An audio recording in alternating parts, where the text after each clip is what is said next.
Welcome to Mornings with Matt, personal and professional development training that connects the art of acting with critical life skills and self-mastery. Presented by the Deering Acting Studio.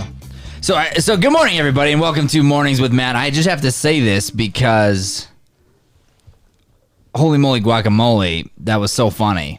Brian's doing. I was gonna say that, yeah. I mean, he's doing the countdown right now, and he's learned to lean into his what makes him unique. So he Brian doesn't have fingers, so he's doing the countdown. He's like, all right, we're live in 5, 4, 3, 2.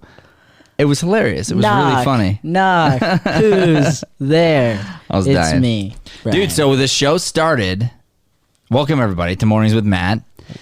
You are getting to see these pre-recorded live shows here. Today I've got Joey Sweeney on the show. What up, Joe? What is going down? And now we got Brian, who is doing the producing, and we just finished a show with Brian a little bit ago. Yeah, I'm real bummed about it because it was like one of those like fireworks, like one at a time shows, and one at a time. Yeah, like once in a lifetime. Oh yeah, you know, like it was just like very raw. And it was a beautiful episode. And so, are you feeling the pressure now? Oh, is yeah, that what like, it is? Like here's the thing: I had to breathe into it and realize like I got to be myself, and it's probably not going to be as good because that was like a killer episode that I have to follow. So, how does it feel? Let me ask you, not to be in front of the soundboard right now, like just to chill, lay back, and just kind of watch me over here have to deal with the buttons. It's kind of sad. It's sad, really? But it's nice. Like it's a very catch-22. So it's very nice to not have the pressure. It's cool to be a guest and just relax totally. But like I do keep eyeing the soundboard from over here. I'm like, even like when you press the button, I was like, see, that sounded like one of my sound effects. Yeah, yeah. Just like slightly late. Not quite on time, but like kind of the right button. Yeah. Yeah. Hilarious. That the studio audience agrees with me 100%. Yeah. Now they're a little bit late. That studio laughs a little late. We got to replace that. They laugh like 3 seconds late for Brian too. Because he's on the live edit. So 3 seconds later, he's hearing what we have to say. I don't know that he's live editing. He was really playing with his headphones for like 2 minutes. Yeah, it probably was sitting on like a He had a little smirk, so you're probably right. He was sitting on a stagnant angle of one of us. So Joey, what do you want to talk about, man? Here's the deal. It's midnight right now. It is midnight. It is Midnights with Matt. Trademark to your son, Jack. He came up with that earlier. He should have come down here in his jammies. He should have woke up and come down here. Yeah, what a slacker. And done a midnight show. He's really a slacker for sure. So we're doing this episode. What do you want to talk about? How are we going to one-up the Brian show? Well, here's the thing. I don't believe in one-upping. I do believe in competition.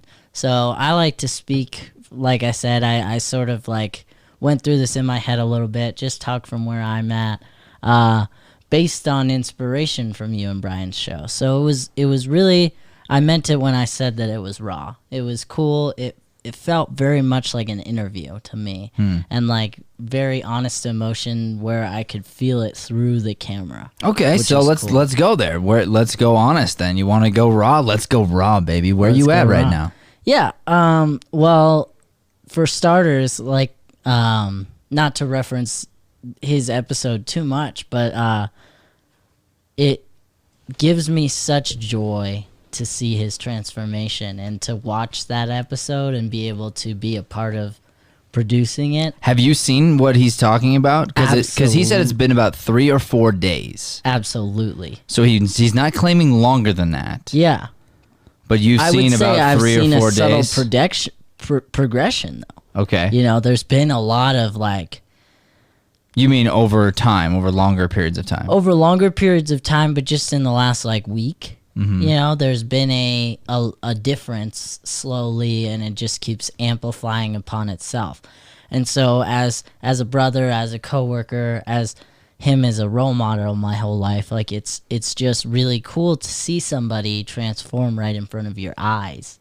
Now, to go raw here, is there any kind of double-edged sword there?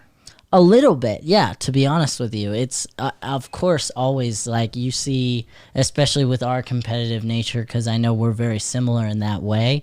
You think, okay, if he's growing in that way, why am I not? Like, where are the areas where I'm hurting? Why don't I feel the way he does? You know? And that's a dangerous place, because if you ask yourself the right questions, you can put yourself in a really good spot.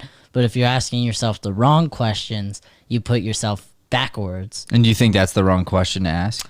I forgot what I started with. Well, you said if he's doing this, if he's going next level, why am I not? If he's feeling this transformation, why am I not? I think it's that's a tough one, because it's a little circumstantial. It kind of depends on what he overcame or went through a little bit. You know, because let's say we both struggle with the same thing, like the lying to yourself or pride or whatever. If we're both going through that thing, and I see him overcome it, and I know that I struggle with that, then that's a great question to ask yourself. And then that's something where I can go, hey, Bri, if you don't mind, like, humble myself down and say, hey, I noticed you did this thing, and I'd like to know if you'd be willing to help me understand how you got through it, and maybe that can help me make a transformation of my own. And it's cool because I was able to do that earlier in the week. Actually, I told him, I was like, it was about the morning show and just the conflicts that you and him go through every now and then. And I was like, you know, you've really been taking that well lately, and I just want to know what changed for you, what process changed for you. Why did you want to ask that question? I wanted to ask that question because it was something where I saw you guys doing it, right? And it was weird because then it was like this shift. He had grown out of that, and then it became you and I was like, what the heck? Like, I hate that, you know? So then I just honestly asked him after like 2 days of the same thing happening to me. I was like, you've been dealing with this super well, like, hasn't been a problem for you, but it was. So I know you know how I'm feeling. I know you know where I'm coming from. How did you get out of it? How did you deal with that thing? And for him, he was talking about, he used the bubble exercise, right? So he used straight out of your book, straight out of what you've taught our team, the bubble exercise. And that's been something where I've honestly just struggled with that always. Same thing as when you talk about letting go of people, like I struggle with that too. Because it's, for me, I'm a very empathetic person. I'm a very emotional person. And so people, relationships, all of that really matters to me at a core, and I hate being alone. So just the thought of that, like, hurts me. It always has.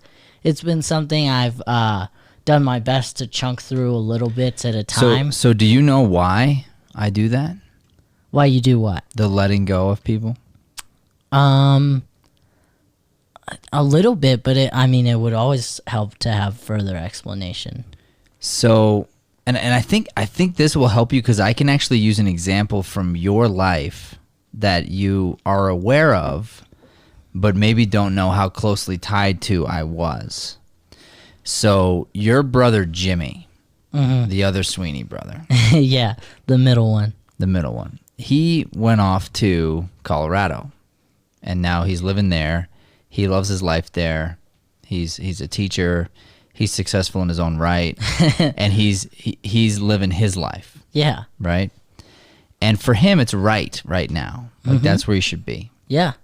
Well, before that, what did your brother do? He was going to school full time. He was helping our great uncle before he passed away. He was very active with the family, was always present, kind of didn't miss anything. And when it was time to leave, your mother, at first, and by the way, there's an episode with your mother and I that you should listen to. And if anybody has this, if you listen to that episode, it's a really good episode. But your mother at first didn't want him to go. Yeah. And she felt like he was being a little selfish at first, that he was like, why, how could you go? How could you leave the family? Like, how could you leave the state? I didn't leave the state. I'm happy. I'm Yeah. living at home. I'm happy. Like, why do you feel this need? And she was feeling like he was being that way. And she had to flip it around and realize that even by asking that question, she was the one being selfish. Yeah. The best way she could love him, the most way she could love him, would be to let him go. Mm-hmm. And only if she let him go. Because here's the thing. He's going to go anyway. Probably. Yeah. People are going to come and go. And this is just a fact. So this is the thing that helps. We're going to die. One of us is going to die before the other, and one of us has to deal with that from the other. Yeah. So just knowing that helps you not be afraid of it if you're just okay with dealing with it. So it's like, okay, I'll deal with that and go, yes, I understand that is true. So let me let go of you. And if I have real faith, then I say, okay, God's got us. He's got you taken care of. I know where you're going. I have full faith in that. Yeah. So if and when you get to go first, I'm like happy for you. Yeah. You know, of course I'm sad for me, but I'm happy for you. So it doesn't make me less empathetic. It actually just means I'm willing to love you at the highest level to say, like, put it this way, dude.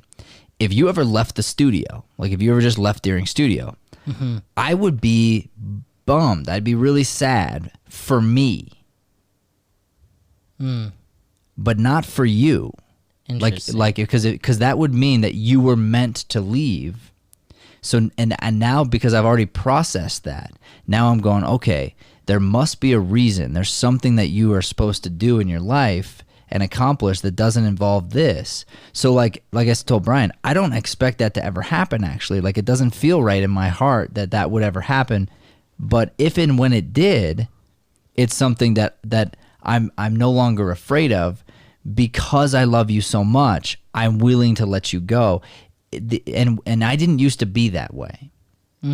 Interesting. So this was an exercise for me to work through my stuff. Because what I used to do was when somebody was ready to leave, I would try to hold on to them. And I'm a pretty powerful force. Yeah. So I would hold on to somebody for too long. And that's when mistakes happened. Mm-hmm. That's when people would lie and cheat or steal or do whatever they're going to do because they're not supposed to be here. And I'm holding on to them. Yeah. And I should have let go when they were showing me all the signs and they were, and people were telling me like, hey, I think so-and-so wants to, get out of here. I got to let them go, and stop thinking like, hey, I know everything and I know what's best for you. And because you're with me, it's a bit like, no, like if you're supposed to go and you're feeling that in your heart, let me support you and let me now try to transition in such a way that our relationship can continue to build and grow and become something new of whatever that's going to be. Yeah. So that's my letting go process. That's so interesting and so profound, and I really like the way you put that because to me that's a difference where seeing it in that light, you're loving them in the hardest way. It's selfless is what it is. It's selfless. And I was very selfish in this way before. I didn't see it as selfish. I didn't know what I didn't know. But once I saw it, I was like, "Oh, wow. You're holding on to people because of fear." Yeah. And I need to let them go out of love, I mean, think about it. One day my kids are going to walk out of my home and they're going to want to get married and they're going to want to go off to school and they're going to want to go do stuff. And if I try to hold on to them with both hands and go, no, I want to keep you in my basement, because I do. Yeah. I do. I want my kids around me all the time, forever. But that's not the most loving thing I can do for them. Yeah. Yeah. So that's what letting go is. It's the opposite of me not caring. It's me caring so much that you're willing to do I love you what's so hard. deep. I do what hurts me. Yeah. But by doing it now, by doing it up front, I'm not saying I'm not going to hurt if and when anything happens to anybody that I love. Of course I'm going to hurt. Yeah. But the process is going to be easier because I've already grieved it. I've already worked it through in my mind. I've already seen it, and I've already gone, okay, I know I've got a strong faith, so I understand that this, whatever it is happening for a reason. And I might not understand it yet, but I understand that eventually it will be revealed to me that this thing, whatever's happening right now, was good for you and is going to be good for me. Yeah, that's so cool. I mean, you know this from early in my journey being at the studio, but selfish used to be a real trigger word for me, actually. Just because It's like saying things are your fault. Like that's another like harsh thing that Brian and I talked about. Yeah, yeah. Selfish is a hard word. Yeah. It can be if you make it so. Because it sounds to the surface like when you say you're a selfish person or you were being selfish, even though those are two way different statements, the word selfish in the world for the most part is taken as like almost greedy a little bit, like like somebody who only fends for themselves. So as somebody who I would say I'm, like I said at the beginning, I'm just super emotional. Like that word used to hurt me a lot because I'm like, no, I love you so much. I care about you, you know? So that word was definitely a trigger for me. But it's cool because you say it now and like, I didn't have any crazy reaction to it. But that's because I called me selfish. Yeah. I didn't call you selfish. Totally. Yeah, I get that, but I'm saying like you could, and I don't think I would have the same reaction I used to. And that's good. And you know, this goes back to my growth perhaps is like, you know, you got to be ready for certain things. But you know, I like to throw softballs at you, you know, and I like to say things and explain whys and then still do it. And then you're going to see like, okay, sometimes it hits, sometimes it doesn't. And then, but you've heard it a few times and you've understood me say conceptually this, but now all of a sudden I'm breaking it down in a new way. You hear me calling me selfish and why I called me selfish. Mm-hmm. And you're like, okay, wow, you were being selfish because you loved your kid so much you wanted to hang on to him. I get that selfishness. Yeah. And I get that I've probably been that kind of selfish many times with many of my relationships. Totally. And man, that's hard, but you know what? I could grow in that area. Cool. Yeah. You know? 100%. And I think, you know, this is another one of those areas that goes back to accountability. I don't think the majority of human beings realize how selfish they are. Selfish is one of the chapters of the best listener in the room. I don't think it's called selfish, but there's a big part of it because we don't want to say that about ourselves. We don't want to say like, oh, I'm being selfish. But truthfully, think about it.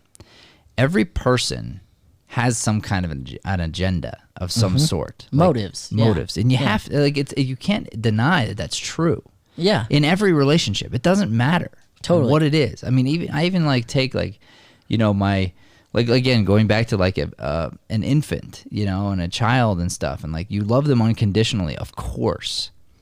But certain things you do when you love them, you also want to be acknowledged for being a good parent. That's selfish. Like you do think about it sometimes and you're like, oh, you know, like I want to be seen as a good dad. Yeah. Well, those motives are not absolutely pure. 100%. You know? Yeah. And weirdly it's okay because and as long as you understand that we both have something to gain from this, cool. And there's a guy named I think it's Stephen Covey that talks about this, but the idea of a win-win. Yeah. And we're always trying to go for a win-win.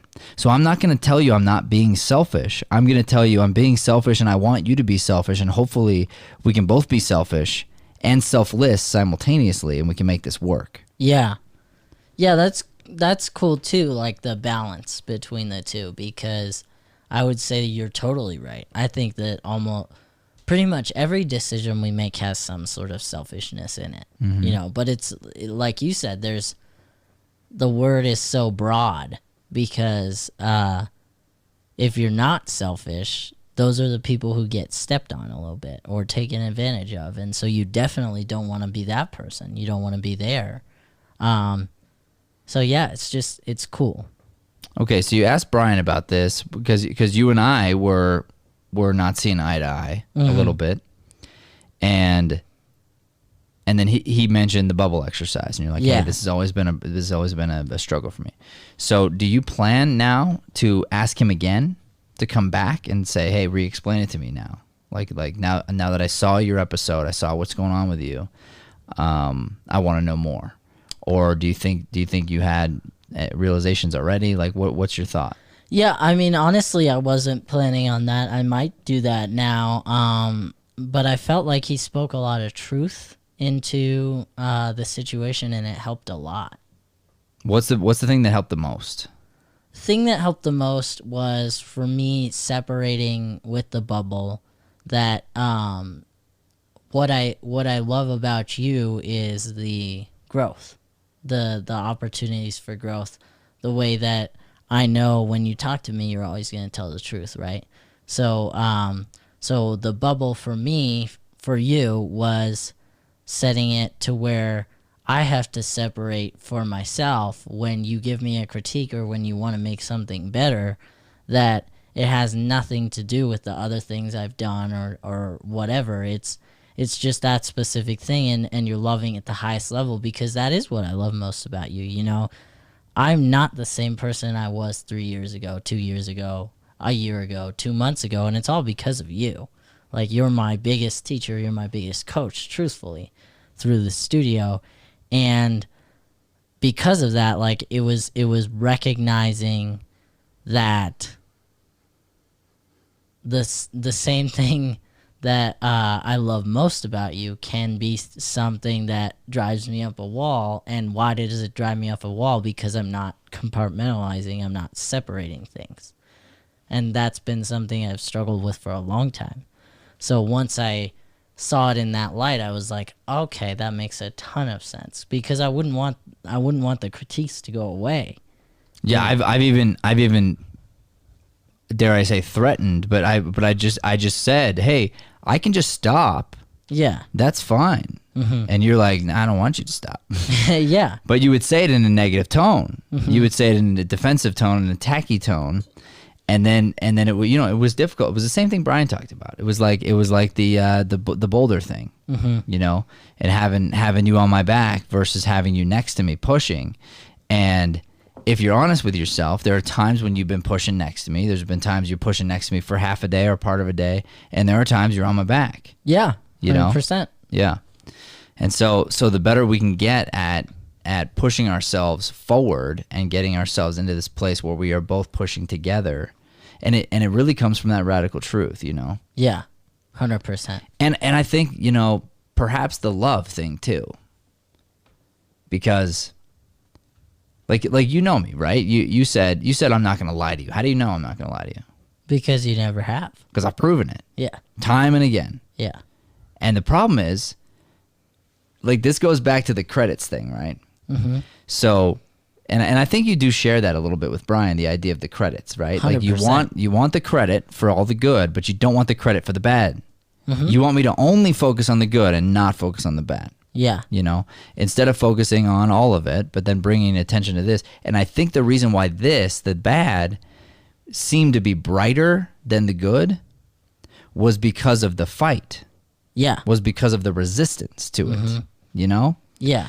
So anyway, so we take that concept there, and we go, okay, what does that mean moving forward? How can I compartmentalize that and realize that for me to be truthful with you, for me to hold on to what you think of me, which I value very much so. I value truth. Mm-hmm. I value that you could that if I die tomorrow, you'd be like, you know what, for good or for bad, sometimes guy drove me up the wall, but I knew he wasn't lying to me. Yeah. That means something to me. Mm-hmm.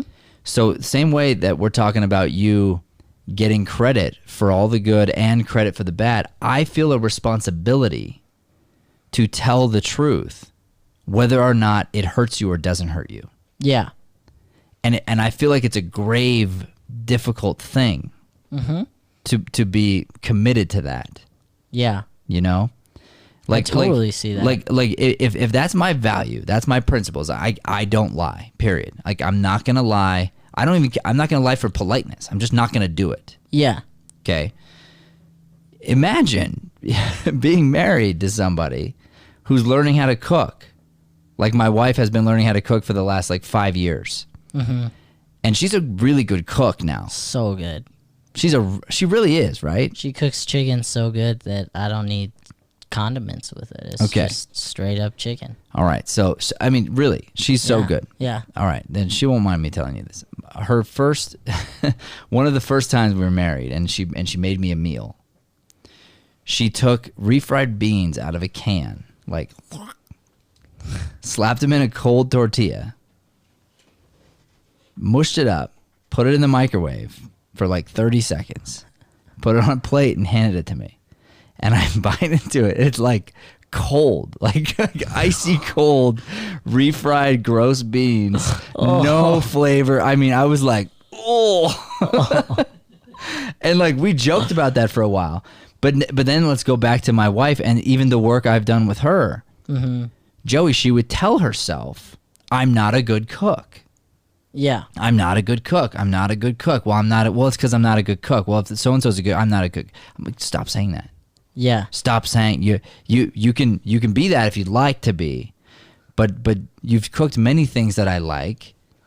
You just don't know how to do certain things yet. You haven't learned it. If you decide to learn it, you'll be a great cook. Yeah. I mean, dude, it took me years to get her to change herself from saying that. And she probably fought you a little bit on telling her she's a good cook tonight. I'll bet you anything she did. Yeah, a little bit. There you go.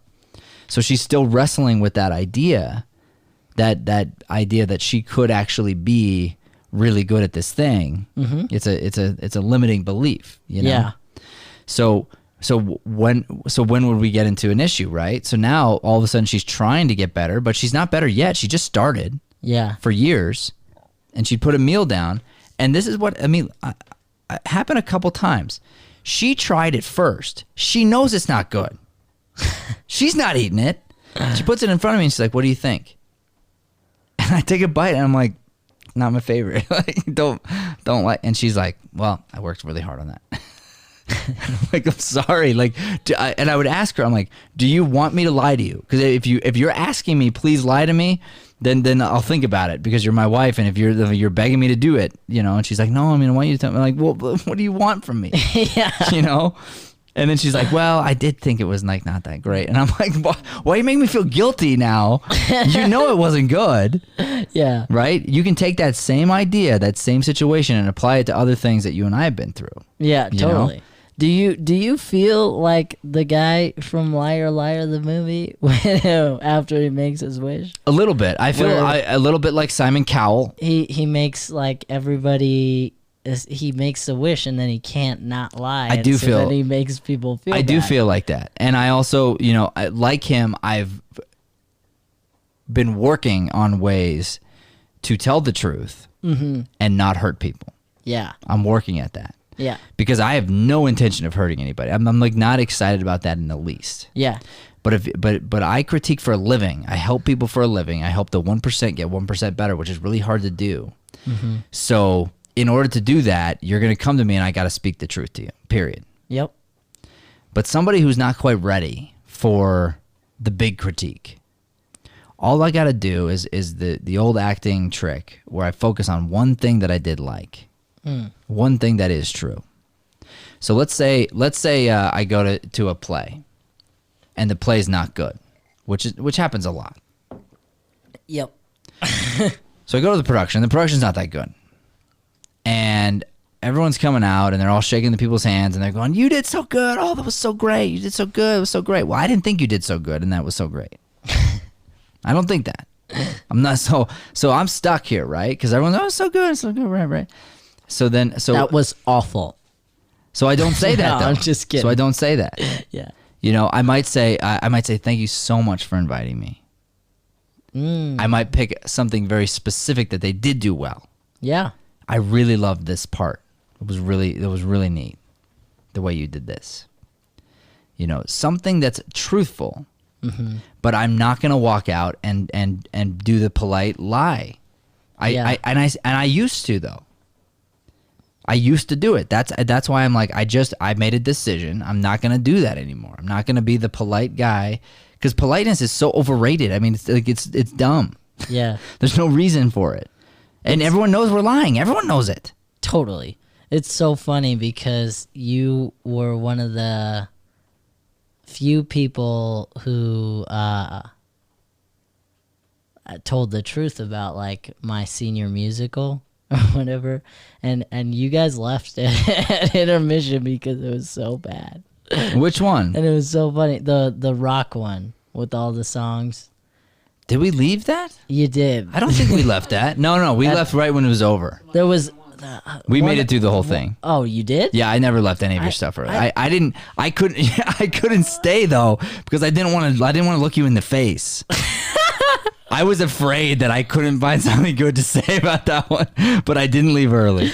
Oh, that's funny. I thought you guys left at intermission. And Or if we did, maybe I had my kids with me. Yeah, I think you did have. Your kids then that could have been that because I wouldn't have left because it was bad. No. But I might have left if the kids were like needing to go to bed or something. That's possible. Yeah, it was just really funny. So then what happened? Did you ask me about it afterward? Well, we talked about it afterwards, yeah, and you were like, man, the singing was garbage. And I was like, and you were like, the acting wasn't good either, but it was all songs, and the songs were terrible. And I was like, yeah, cool. Yeah. Sorry about that. That's rough. But it's funny because like then you look at it and I made fun of myself so much during that musical. Do you have video of that musical? I don't know if I do. I don't personally. I'm sure there's a copy somewhere. Because I wish there was, and I wish you could watch it back the night I was there. Because who knows? There's off nights and on nights and this and that or whatever. But like, my guess is that it just was a senior year thing, and some of the kids were in the right this or that, and maybe they were just like, hey, we're almost done. Like, let's just, who cares about this? I don't know. I don't know. All I'm saying is it wasn't good. Yeah. It just wasn't. But I'll tell you what I appreciate, right? I appreciate the kids that were brave. I appreciate the kids that honestly that couldn't sing on key. Yeah. I actually respect them. Totally. Because they got up and they tried and they did something or whatever. So here's the crazy weird thing about me. I don't mind going to a bad play. I don't mind going to a bad production. I don't mind going to a bad musical. I have no problem with that because I want to support growth. Yeah.